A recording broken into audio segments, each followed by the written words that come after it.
త్రిపురారహస్య జ్ఞానఖండసారము బాలాప్రియ వ్యాఖ్యాన సహితము. పరశురాముని పూర్వచరిత్ర. హైహాయ వంశీయుడు కార్తవీర్యార్జునుడు దత్తాత్రేయుని ఆరాధించి అనిమాది అష్టాసిద్ధులను పొందాడు. యోగ శక్తిచే అతడు కావలసినప్పుడు 1000 బాహువులను పొందగలిగేవాడు. పరాక్రమంలో అతన్ని మించిన వారు క్షత్రియులలో గాని రాక్షసులలో గాని అప్పుడు ఎవరూ లేరు. అతడు ఒకనాడు వేటకై వనములలో విహరిస్తూ జమదగ్ని మహర్షి ఆశ్రమం వద్దకు వచ్చాడు. మహర్షిని సందర్శించడానికి అతడు ఆశ్రమంలోకి ప్రవేశించాడు. మహారాజుకు జమదగ్ని స్వాగతం పలికి హేమధేనువు యొక్క మహిమ చేత మంత్రిసేన సమేతంగా ఆశ్చర్యకరమైన ఆతిథ్యం వసంగాడు. ఆ గోవు యొక్క మహిమకు అందరూ ఆశ్చర్యపరవశులై ఇటువంటిది ఒకటి ఈ లోకంలో ఉందా అని ప్రశంసించారు.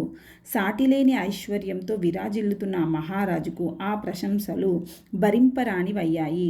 తన సంపదను మించిన సంపదకు సాధనమైన గోరత్నం ఒక సామాన్య బ్రాహ్మణుని వద్ద ఉండుట తన ప్రాభావమునకు కొరత కలిగినట్లుగా భావించి అతడు వెంటనే ఆ గోవును దూడతో సహా రాజధానికి తీసుకొని రండి అని భటులను ఆజ్ఞాపించి వెళ్ళిపోయాడు. అప్పుడు పరశురాముడు ఆశ్రమంలో లేడు. రాజభటులు హేమధేనువును దూడను బలవంతంగా తీసుకొని వెళ్ళిన కొద్దిసేపటికి పరశురాముడు తిరిగి వచ్చాడు. అతన్ని చూడగానే ఆశ్రమవాసులందరూ ఎదురేగి కన్నీళ్లతో కార్తవీర్యుని దౌర్జన్యం గురించి చెప్పారు. అతడు అమిత కోపంతో వెంటనే కవచమును అక్షయమైన అమ్ముల పొదని ధరించి విష్ణుధనస్సును పరశువును తీసుకొని మాహిష్మతి నగరం వైపు పరిగెత్తాడు. అప్పటికి ఇంకా రాజు నగరంలోకి ప్రవేశించలేదు. భార్గవరాముని సింహగర్జనను విని సైన్యం సంభ్రమంతో వెనక్కి తిరిగి అతన్ని చుట్టుముట్టారు. భార్గవుడు ఒక్క పిడికిలి యందు 100 బాణములను సంధించి ప్రయోగిస్తూ సమీపించిన వారిని పరశువుకు బలిగా విస్తూ సైన్యమునంతటినీ నిర్మూలించాడు. గోరత్నము చేతనే కాక పరాక్రమం చేత కూడా అతిశయించుచున్న ఆ బ్రాహ్మణ్ణి చూసి కార్తవీర్యుడు అసూయావిష్టుడై విజృంభించి 500 చేతులతో 500 ధనస్సులను ధరించి మిగిలిన 500 చేతులతో బాణములను సంధిస్తూ రథమును రాముని వైపు తొలించాడు. భార్గవుడు ఉగ్రుడై ఒక్క వింటియందే 500 బాణములను సంధించి వాని ధనస్సులను ఖండించి కనురెప్పపాటులోనే రథముపైకి లంఘించి కార్తవీర్యుని 1000 బాహువులను శీర్షమును ఖండించి సింహగర్జనం చేశాడు. అది చూసి కార్తవీర్యుని 10,000 మంది పుత్రులు భయభ్రాంతులై పారిపోయారు. రాముడు దూడతో సహా హేమధేనువును తీసుకుని ఆశ్రమానికి తిరిగి వచ్చాడు. ఆశ్రమవాసులందరూ ఆశ్చర్యంతో ఆనందంతో చుట్టూ చేరి జయ జయ ఘోషులు చేస్తుండగా రాముడు తండ్రి వద్దకు వెళ్ళి నమస్కరించి యుద్ధ వృత్తాంతంను వర్ణించాడు. ఆ మహర్షి అంతా శాంతంగా విని ఇలా పలికాడు: వత్స రామ, సర్వదేవమయుడైన మానవేంద్రుణ్ణి వధించి మహాపాపం చేశావు. తండ్రి, మనం బ్రాహ్మణులం కదా, బ్రాహ్మణుల క్షమాగుణం చేత పూజింపబడుతున్నారు. లోకగురువైన విధాత క్షమచేతనే బ్రహ్మ పదవిని పొందాడు. సూర్యుని యందు కాంతివలే మన యందు బ్రహ్మి అయిన లక్ష్మి క్షమచేతనే వెలుగొందును. విష్ణుదేవుడు క్షమవంతుల విషయంలోనే సంతోషం పొందును. మూర్ధాభిషిక్తుడైన రాజును చంపుట బ్రహ్మహత్య కన్నా మించిన పాతకము. కావున విష్ణుదేవుని ధ్యానిస్తూ తీర్థములను సేవిస్తూ ఈ పాపమును పోగొట్టుకొనుము. తండ్రి ఆదేశంతో రాముడు అలాగే 1 సంవత్సరం తీర్థయాత్రలు చేసి పాపరహితుడై తిరిగి వచ్చాడు. అనేక దిక్కులకు పారిపోయిన కార్తవీర్యుని కుమారులు మెల్లగా రాజధానికి వచ్చి తండ్రి వదను తలంచుకొని కోపావేశంతో ఎలాగైనా పగ తీర్చుకోవాలని నిశ్చయించి అవకాశం కొరకు వేచి ఉన్నారు. ఒకనాడు రాముడు అనుచరులతో కలిసి ఆశ్రమం నుంచి వెళ్ళిపోవట గమనించి రాజపుత్రులు వెంటనే ఆశ్రమంలోకి చొరబడి అగ్నిహోత్ర గృహంలో పరమాత్మ ధ్యాననిష్ఠుడై ఉన్న జమదగ్ని శీర్షంను ఖండించి పారిపోయారు. ఆయన భార్య రేణుక గుండెలపై కొట్టుకుంటూ ఓ రామా రామా రమ్ము అని ఎలుగెత్తి ఏడవసాగింది. తల్లి ఆర్తనాదంను విని రాముడు పరిగెత్తి వచ్చి తండ్రిని చూసి విలపించి క్రోధవేగ విమోహితుడై క్షత్రియులను అంతమొందించక తప్పదని తలంచి ఆ కళేబరమును కాపాడుచుండమని సోదరులకు అప్పగించి యుద్ధ సన్నద్ధుడై పరశువునకు తీసుకొని మాహిష్మతి వైపు పరిగెత్తాడు. కోటలో గుమిగూడిన రాజకుమారులు తర్వాత కార్యంను గురించి ఆలోచిస్తున్నారు. బ్రహ్మర్షి హత్యంను గురించి విని ప్రజలు బాధపడుతున్నారు. నగరం విగత ప్రభమై ఉంది. రాముడు ప్రళయకాల రుద్రుని వలె నగరంలోకి ప్రవేశించి రాజకుమారుల తలలను ఖండించి కుప్పగా వేయగా నగరం మధ్యలో అది ఒక కొండ వలె అయ్యింది. రక్తం కొండబాగులాగా భయంకరంగా ప్రవహించింది. అంతటితో శాంతించని ఆ భార్గవుడు తన అనుచరులను అన్ని దిక్కులకు పంపి వీరులైన క్షత్రియులందరూ శమంత పంచకమునకు రావాల్సిందిగా ఘోషణం గావించాడు. క్షత్రియులు ఆ ఘోషణంను సహింపలేక భార్గవుణ్ణి ఎలాగైనా నిర్మూలించాలనే తలంపుతో సన్నద్ధులై గుమిగూడి దండెత్తారు. రాముడు వారందరినీ నిశ్శేషంగా వధించాడు. అలా రాముడు వీరాహ్వానం గావిస్తుండగా 21 సార్లు క్షత్రియ వీరులు సబలావృద్ధంగా సన్నద్ధులై వచ్చి అతని వైష్ణవ ధనస్సుకు పరశువునకు బలయ్యారు. అతడు ఇక ఎక్కడా క్షత్రియ వీరులు లేరని తెలుసుకుని శాంతించి తండ్రి యొక్క తలను శరీరంతో చేర్చి పితృమేధంను గావించాడు. జమదగ్ని తపోమహత్వం సప్తార్షి మండలంలో చేరి విరాజిల్లింది. భూమి అంతా అరాచకం అగుటచే రాముడు ప్రజాపాలన కొరకు సకల దారునికి తానే మహారాజుగా పట్టాభిషిక్తుడై అకృతవ్రణుడు మంత్రిగా పరిపాలిస్తూ నూతన స్మృతిని సైతం రచించాడు. తర్వాత తాను చేసిన రాజసంహారం వలన పాపం శమించుటకై రాముడు అనేక యజ్ఞములను నిర్వహించి తూర్పు దేశమునకు హోతకు, దక్షిణ ప్రదేశమున బ్రహ్మకు, పడమటి దిశను అధర్వుణ్యకు, ఉత్తర భాగంను ఉద్గాతకు, మధ్యలో ఉన్న ఆర్యవర్తమును ఉపద్రష్ట అయిన కశ్యపునకు దక్షిణగా ఇచ్చాడు. తర్వాత సరస్వతీ నదిలో అవబృంద స్నానం చేసి మేఘముల ఆవరణం తొలగిన సూర్యుని వలె ప్రకాశించాడు. భూమిని గ్రహించిన కశ్యపుడు భార్గవుని చూసి, ఇంకా ఈ భూమి అంతా మాది, నువ్వు ఇక్కడ ఉండరాదు, ఎక్కడికైనా వెళ్ళుము అని శాసించగా రాముడు సరే కానీ తీర్థయాత్రలకైనా నాకు కొంచెం అవకాశం ఇవ్వండి అని ప్రార్థించాడు.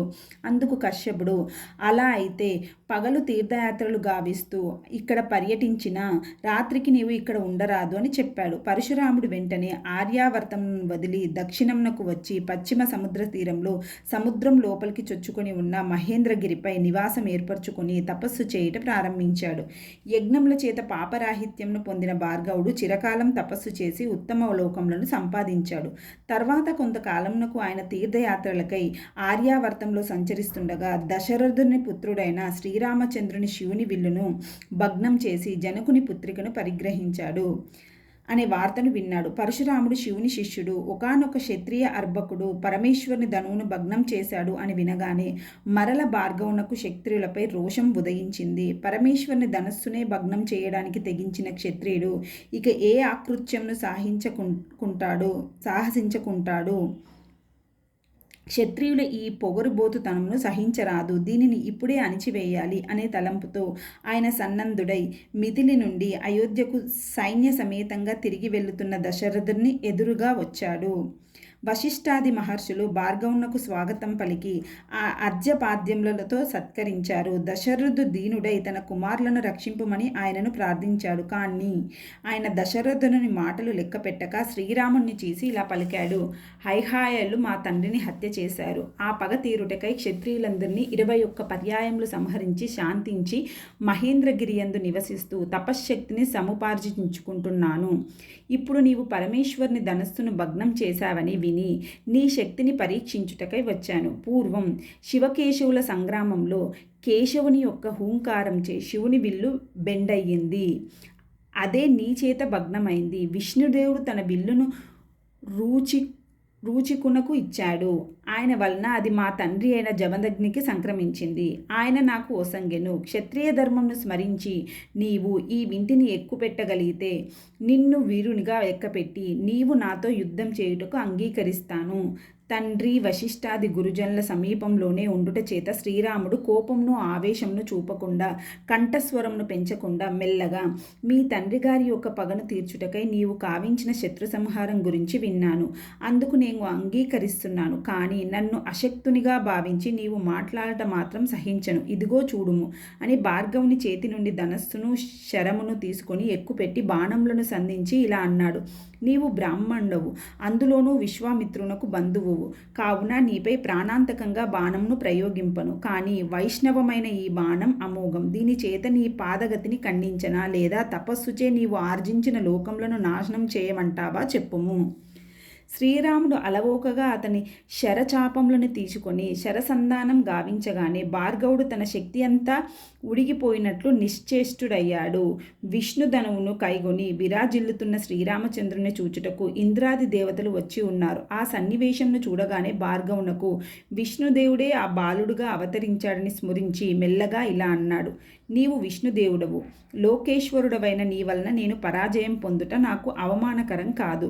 కశ్యపునకు ఇచ్చిన మాట ప్రకారం నేను రాత్రి అయ్యేసరికి మహేంద్రగిరికి చేరాలి. కావున నా గమనమును నిరోధించకము. నేను ఆర్జించిన పుణ్యలోకములు నాకు చాలా కలవు. వాటిని ఆ బాణములకు లక్ష్యం చేయుము. ఇక ఆలస్యం వద్దు. ఇదిగో నీ విక్రమును వీక్షించుటకు దేవతలు వచ్చి ఉన్నారు. బాణమును వదులుము. ఆ పుణ్యలోకములను దగ్ధమును అవుట చూసి నేను కూడా సెలవు తీసుకుంటాను. రాముని బాణం భార్గవుని పుణ్యలోకములను భస్మం చేసింది. వెంటనే భార్గవుడు విష్ణుదేవుడే అనే భావంతో శ్రీరామునకు ప్రదక్షిణం చేసి బయలుదేరాడు. శ్రీరాముడు ఆయనకు ప్రణమిల్లి సాగనంపాడు. అక్కడి నుంచి తిరిగి వస్తూ భార్గవుడు తన పూర్వ చరిత్రను అంతా తలపోస్తూ చాలా నిర్వేదం చెందాడు. ఆ సమయంలో దైవికంగా అవధూత అయిన సంవర్తుడు ఎదురయ్యాడు. ఆ మహాత్ముని ఆదేశానుసారం భార్గవుడు దత్తాత్రేయుని ఆశ్రయించి త్రిపురాదేవిని ఉపాసించాడు. దాని ఫలితంగా ఆయనకు దేవీ స్వరూపం గురించి, జగత్తు గురించి, తనను గురించి అనేక సంశయాలు కలిగాయి. వెంటనే ఆయన మరల గురువును ఆశ్రయించి సంశయాలు తెలిపి తత్వంను తెలుసుకొని జీవన్ముక్తుడు అయ్యాడు. బాలప్రియ. ఇందులో గమనించవలసిన అంశాలు చాలా ఉన్నాయి. గురువరేణ్యుడైన దత్తాత్రేయుని ఆశ్రయించి సంవర్తుడు అవధూత అయ్యాడు. భార్గవరాముడు జీవన్ముక్తుడు అయ్యాడు. మరి ఆయననే సేవించిన కార్తవీర్యుడు అసూయపరుడై బ్రాహ్మణుడి దేనువుకు ఎందుకు హరించాడు? గురువు ఒక్కడే అయినా శిష్యుల అధికారములలోని భేదములను బట్టి విద్యలలో భేదం ఏర్పడుతుంది. కార్తవీర్యుడు విరక్తుడు కాదు, జిజ్ఞాసు కూడా కాదు. అతడు శక్తి సంపదను పెంపొందించుకొనుటకై దత్తాత్రేయుని ఆశ్రయించి యోగ విద్యను అభ్యసించి అనిమాది అష్టాసిద్ధులను సంపాదించాడు. అంతేకాని అతడు తత్వం గురించి అడగలేదు. కావున గురువు బోధించలేదు. కావున అతడు తత్వజ్ఞుడు కాలేదు. అతడు ఐహికమైన ఐశ్వర్యమునే అనుభవిస్తూ సంతోషించసాగాడు. అందువలన ఒక బ్రాహ్మణుడు హేమధేను వలన తనకన్నా అధికమైన ఐశ్వర్యం కలవాడై ప్రకాశించుట ఆ మహారాజుకు సహింపరానిదైంది. కావున ఆ ధేనువును హరించుటకు పూనుకొని వినాశం చెందాడు. 2. కార్తవీర్యుని పుత్రులు జమదగ్ని సంహరింపగా భార్గవుడు వారిని వధించుటతో ఆగకుండా క్షత్రియులను 21 పర్యాయములు వధించినప్పుడు శమంత పంచకంలో 5 రక్తపు మడుగులు ఏర్పడ్డాయి. భార్గవుడు కార్తవీర్యుని పుత్రులను మాహిష్మతిలో సంహరించాడు. అది నర్మదా నది తీరంలో ఉంది. శమంతక పంచకం కురుక్షేత్రంలో ఉంది. అనగా క్షత్రియులను సంహరించుటకు పూనుకున్నప్పుడు ఆయన పుణ్యక్షేత్రంలోనే రణరంగం ఏర్పరిచాడు అన్నమాట. సంహరించబడిన వారికి ఉత్తమ గతులు కలగవలను అని ఆయన ఇలా ఏర్పరిచి ఉంటాడు. రక్తం గడ్డ కట్టకుండా మడుగులుగా ఏర్పడున ఆ భూమిలోని ధాతువుల గుణం వలన, చుట్టూ ఉన్న వృక్షమూలికల ప్రభావం వలన అలా సంభవించి ఉండవచ్చు. తన తండ్రిని ఒక్కరిని కొందరు రాజపుత్రులు సంహరించారని భార్గవుడు లక్షల కొలది క్షత్రులను వధించుట తగున. శ్రీరాముడు సైతం దానిని ఆక్షేపించకపోగా అంగీకరిస్తున్నానని చెప్పుట గమనింపదగింది. అనగా అది ధర్మమే అన్నమాట. తక్షకుడు పరీక్షిత్తును ఒక్కడిని వధించినప్పుడు కూడా జనమేజయుడు సర్పయాగం చేసి అసంఖ్యాకమైన పాములను అగ్నికి ఆహుతి గావించాడు. ఆ సందర్భంలో ఉదంకుడు ప్రహ్లాదుడైన ఒక్క కులపాంసను చేసిన దానదత్కులం బెల్లను దూషింతంబగుటే ఏటియ పూర్వము అనే జనమేజయము బోధించాడు. ఇలాగే సీత విషయంలోనూ తప్పు చేసినవాడు రావణుడు ఒక్కడే అయినా శ్రీరాముడు రాక్షస కులమునంతను సంహరించక తప్పలేదు. ఒక్కడు తప్పు చేస్తున్నప్పుడు వాడిని అదుపులో పెట్టవలసిన బాధ్యత కులంలో అందరికీ ఉంటుంది. అపరాధి బలవంతుడైతే ధర్మజ్ఞులైన వారు వాడి దోషంను నిరసించి తొలగిపోవాలి. విభీషణుడు అలా తొలగి వచ్చి రక్షింపబడ్డాడు. మరి కార్తవీర్యుడు అతని పుత్రులు చేసిన ఆకృత్యంలో ఆ కాలంలో శ్రీరాముని వలె ఒక క్షత్రియుడైనా ఖండించలేదు. వారందరూ ఒక బ్రాహ్మణుడు మహారాజులైన క్షత్రులపై తిరుగుబడుటయా అని సహించరాదు అనే భావంతో, క్షత్రియ ప్రతిష్టతను కాపాడాలనే ఉద్రేకంతో శమంత పంచకమునకు సన్నదులై వచ్చారు. అపరాధిని ఎవరు సమర్థిస్తారో వారు కూడా అపరాధులే అవుతారు. కావుననే భార్గవుడు చేసిన క్షత్రియ సంహారంను శ్రీరాముడు ఆమోదించాడు.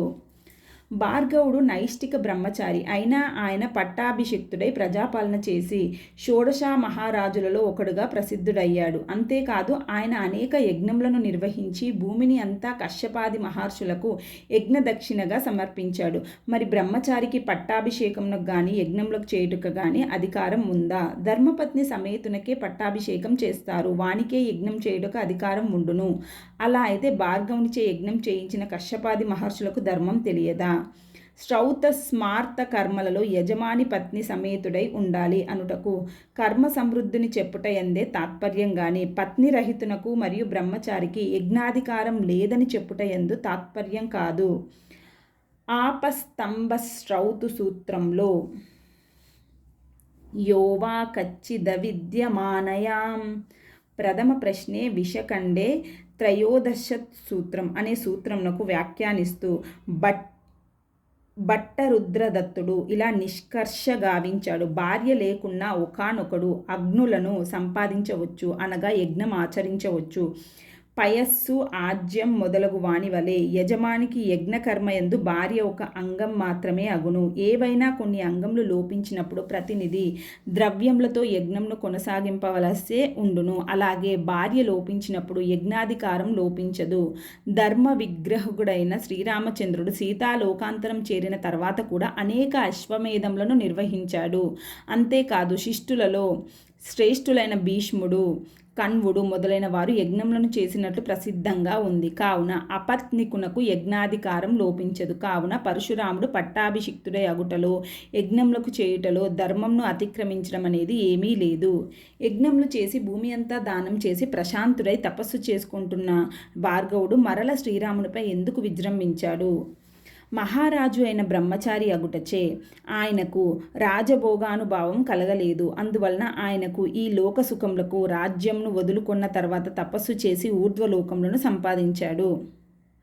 అలాగే ఆయనలో క్షత్రియులపై కోపం కూడా కట్టెలు అయిపోవుటచే నివురుగప్పిన నిప్పువలే సంహరింపదగిన శత్రువీరులు కనిపించకపోవుటచే నిగూఢంగా ఉండనే ఉంది. అది నీటిచే నిప్పువలే పూర్తిగా నశించలేదు. కావుననే శివధనుర్భంగం వార్త వలన అది వెంటనే ప్రజ్వరిల్లింది. జీవితంలో అప్పటి వరకు తెలియని మహా పరాజయమును ఆయన శ్రీరామునితోటి సంఘర్షణ వలన చవి చూడవలసి వచ్చింది. అందువలననే ఆయన మొదటిసారిగా నిర్వేదం కలిగింది. కశ్యపుడు ఆర్యావర్తంలో ఉండవద్దని శాసించినప్పుడు కూడా ఆయనకు నిర్వేదం చెందలేదు. తపస్సుచే ఇంతకన్నా మిక్కిలి దివ్యములైన అనేక లోకములను సంపాదించగలను అనే ఆత్మవిశ్వాసం అప్పుడు పుష్కలంగా ఉంది. కానీ ఇప్పటి పరిస్థితి వేరు.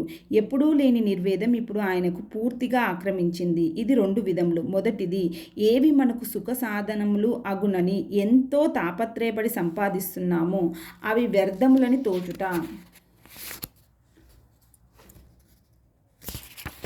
రెండవది, సుఖ సాధనమునకు ప్రతిబంధకమై విజృంభిస్తున్న దానిని జయించలేకపోయాను కదా అనే దైన్యము. దానం చేసిన మరుక్షణంలో ఆయనకు ఈ లోక సామ్రాజ్యం కలవలే చెదిరిపోయింది. తపస్సుచే ఆర్జించిన లోకములు చూస్తుండగానే దగ్ధములయ్యాయి. ఇటువంటి లోకములు మరల సంపాదించినా ఎప్పటికైనా అవి నశించక తప్పదు. వీటి వలన శాశ్వతమైన సుఖం లేదు అనే విషయం ఆయనకు అనుభవ సిద్ధమైంది. కర్మ చేసి సంపాదించే లోకములు అశాశ్వతములు, అశాశ్వతములైన వాటి వలన శాశ్వతమైన సుఖం కలగదు. ఇలా పరీక్షించి తెలుసుకొని బ్రాహ్మణుడు నిర్వేదం పొందాలి.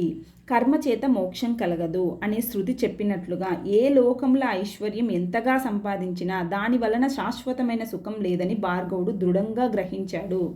అంతేకాదు, పరాక్రమంచే ఈ లోకమును తపస్సుచే దేవలోకములను జయింపగలిగిన తాను తనయందే విజృంభిస్తున్న కోపమును జయించలేకపోయాడు అని ఆయన మొదటిసారిగా గ్రహించాడు. దానికి లోబడుట వలననే ఎంతో అనర్థం సంభవించిందని ఆయన గడిచిన జీవితమునంతా విమర్శించి గ్రహించి పరితపించసాగాడు.